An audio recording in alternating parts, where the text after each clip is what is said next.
Hey everyone, welcome to this explainer. Today we're diving straight into something that honestly completely blew my mind when I first learned about it. We're looking into the invisible math behind human decision making.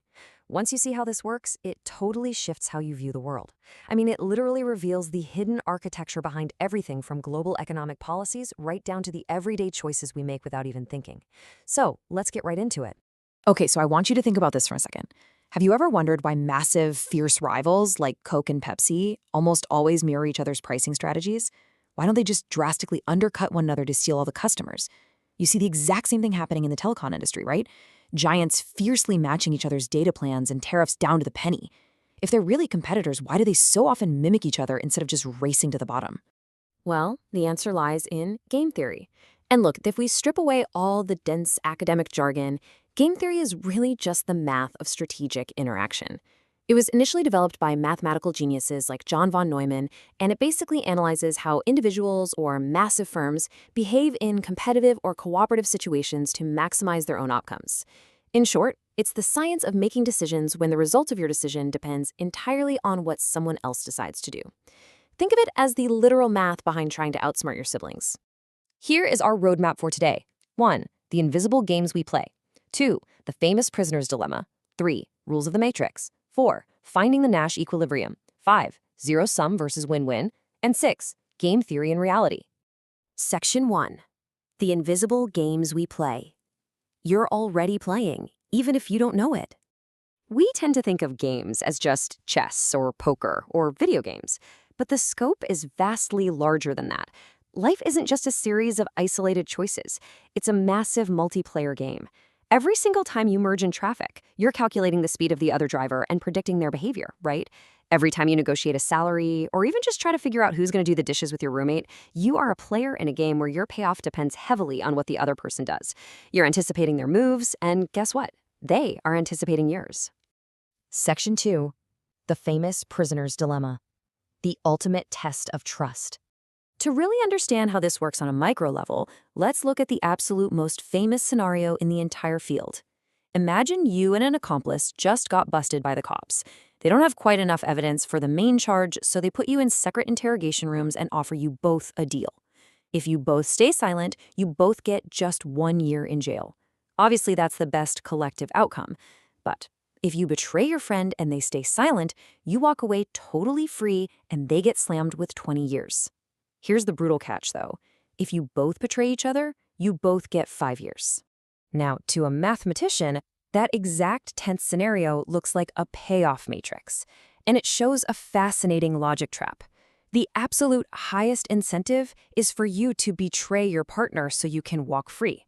But because your partner is sitting in the next room doing the exact same logical calculation, you both end up betraying each other, so you both get 5 years, completely missing out on that 1 year sentence you could have had if you had just trusted each other and stayed silent.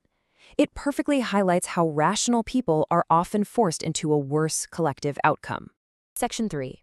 Rules of the matrix. How mathematicians view human behavior. Now, to turn messy human psychology into hard, solvable math, we have to make 4 big assumptions about the players. First up is utility, meaning everyone has a specific goal or payoff they want to maximize, whether that's cash or just happiness. Second is rationality, which basically translates to pure logical selfishness. Players only care about maximizing their own utility, period. Third is intelligence. We just assume players have infinite computational power to calculate all possible outcomes. And fourth, common knowledge. Everyone knows the rules, and everyone knows that everyone else knows the rules. So the crucial takeaway here is that a formal game really just requires 3 basic ingredients: a set of players, a set of available strategies for each player, and a utility function that assigns a real number to every possible outcome. By defining these specific parameters, mathematicians can essentially turn really complex human desires into a structured equation that can actually be solved. Section 4. Finding the Nash equilibrium, the holy grail of game theory. Okay, armed with our rules, we can search for the stable state of a game. This was pioneered by the Nobel Prize-winning mathematician John Nash, whose life actually inspired the movie A Beautiful Mind. The Nash equilibrium occurs when no player can improve their payoff by changing their strategy alone, assuming all the other players keep their strategies exactly the same. So back to the prisoner's dilemma, both people betraying each other is the Nash equilibrium. Why? Because if you suddenly change your mind and stay silent while your partner still betrays you, your jail time jumps from 5 years to 20 years. Changing your strategy all by yourself only hurts you. That makes it a stable equilibrium. And it's amazing to look at the hierarchy of these strategies. At the outer edge, we have mixed strategy Nash equilibria. John Nash completely revolutionized economics by mathematically proving that in literally any game with a finite number of players and finite strategies, there is always at least one stable point. Always. Even if that means players have to randomly mix up their choices. Kind of like bluffing a certain percentage of the time in poker, an equilibrium always exists. It was a massive breakthrough. Section 5. Zero-sum versus win-win, decoding the ecosystem of strategies. Let's zoom out a bit to the macro level. Notice how zero-sum games mean your gain is mathematically my exact loss. If I win a hand of poker, those chips come directly from your stack. It's a closed loop and highly competitive. But non-zero-sum games prove that through cooperation, we can actually yield mutual win-win gains, or on the flip side, mutual losses. International trade negotiations are a really great example of this. If two countries lower tariffs, both economies can grow simultaneously. The total pie literally gets bigger. Section 6.